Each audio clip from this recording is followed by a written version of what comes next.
Bonjour et bienvenue dans les podcasts d'Ateya au cœur.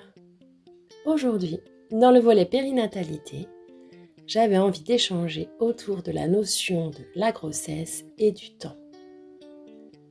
La grossesse, c'est un peu comme 9 mois de programme intensif où le corps se transforme au fur et à mesure de l'épanouissement du bébé.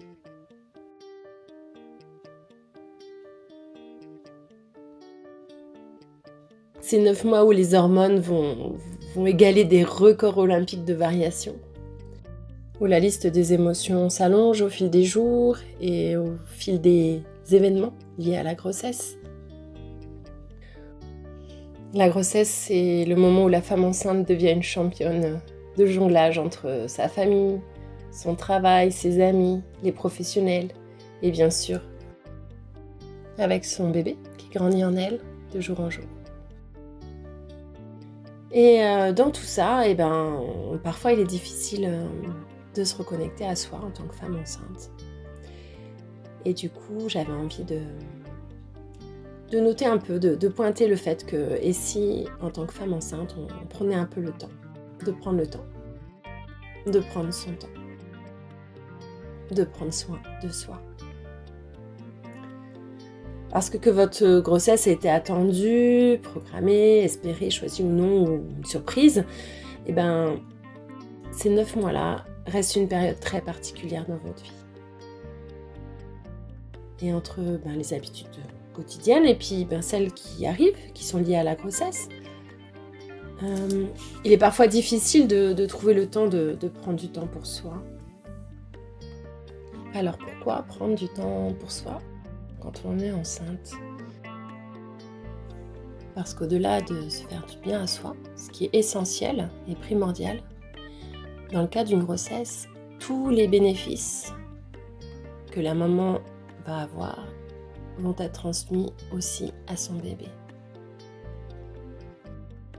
Et donc prendre du temps pour soi, se faire du bien, aller mieux, c'est faire aussi du bien à son bébé.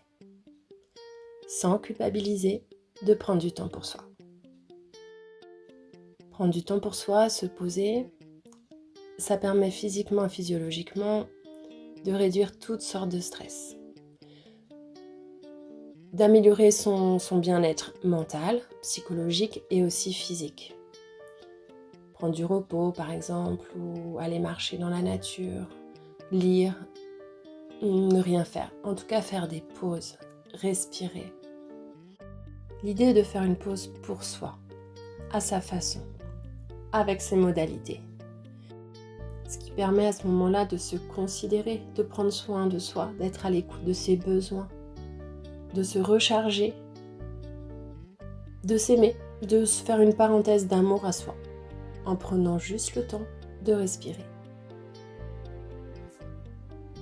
Que vous choisissiez de méditer, d'aller marcher, de faire du sport, de vous accorder une pause chez le coiffeur, quelle que soit la façon dont vous allez choisir de mettre en place ces espaces de temps et de respiration, vous allez bouger votre regard sur vous-même et vous allez valoriser votre regard sur vous-même. Et du coup, au niveau physiologique, vous allez amener des hormones positives, des hormones de bien-être à l'intérieur de votre corps. Et ces hormones-là vont se diffuser également à votre bébé. En prenant soin de vous, en ayant ces pauses-là, ces pauses peut-être qui peuvent vous sembler égoïstes, vous allez de toute façon bonifier et encore plus valoriser et aider votre corps dans sa mission qui est la sienne en ce moment, de fabriquer, si je peux dire, le plus beau bébé du monde. Donc s'accorder du temps, aller prendre soin de soi, psychologiquement, physiquement, c'est apporter non seulement du bien-être à vous-même, ce qui est essentiel, à votre bébé, et du coup de rayonner aussi sur l'extérieur et de diffuser toutes ces hormones que vous allez vous apporter. Les hormones, c'est très volatile. Les hormones, ça se diffuse dans l'air, ça se partage. Donc à l'intérieur de votre corps avec votre bébé et à l'extérieur avec votre entourage. Donc prendre soin de vous, ça n'a rien d'égoïste. C'est juste essentiel, c'est juste bénéfique pour l'ensemble des gens que vous allez côtoyer, pour l'ensemble des personnes qui vont vous croiser pour votre bébé et pour vous-même. Prendre du temps pour soi, ça permet aussi de se recentrer. Enceinte, on peut avoir plus de difficultés à organiser les tâches, notre journée, notre calendrier.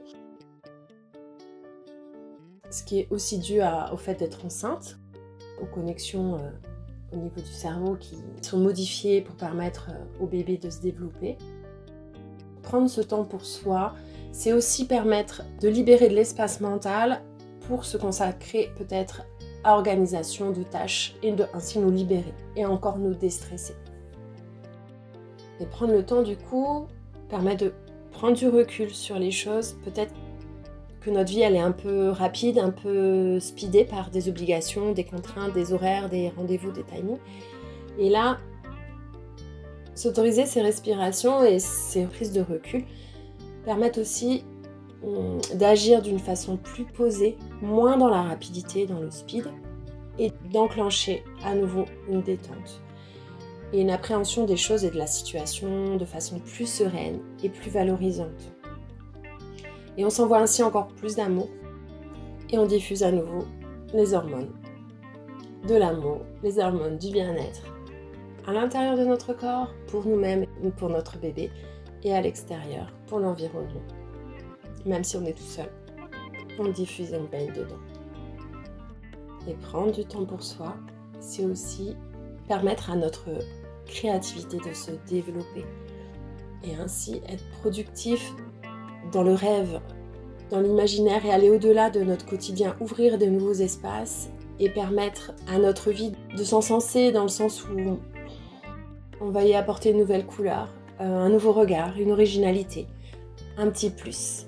Tout ça fait que, encore là, on nourrit notre estime de soi, on nourrit notre cœur, notre amour pour soi et on nourrit ainsi aussi notre bébé.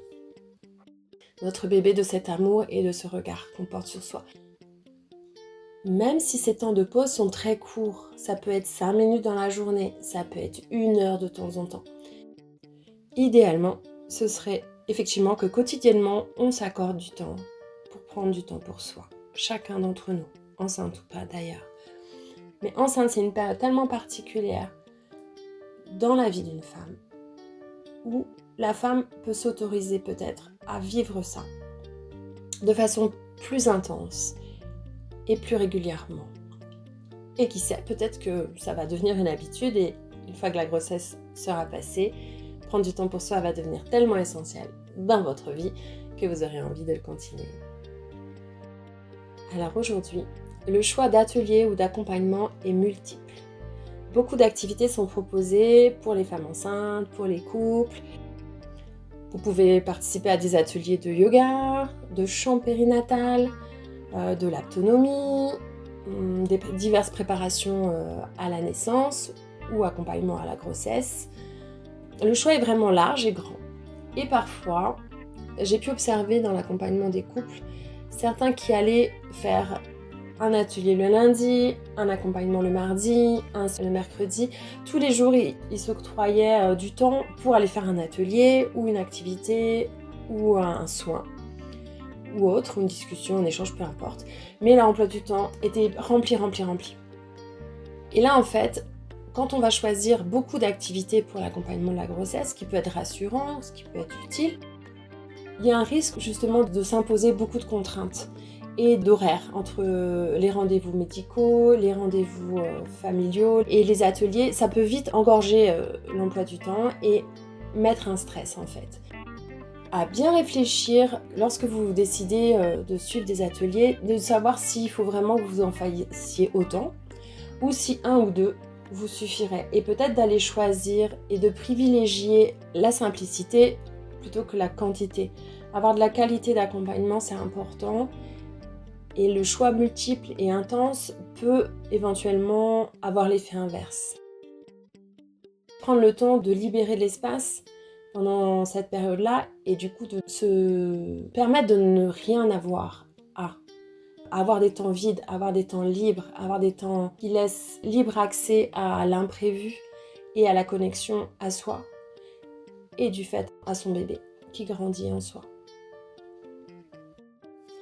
Alors voilà, eh bien, je vous invite à prendre le temps de respirer dans cet espace-temps qui est celui de la grossesse, dans cet espace-temps qui est cette période particulière de votre vie.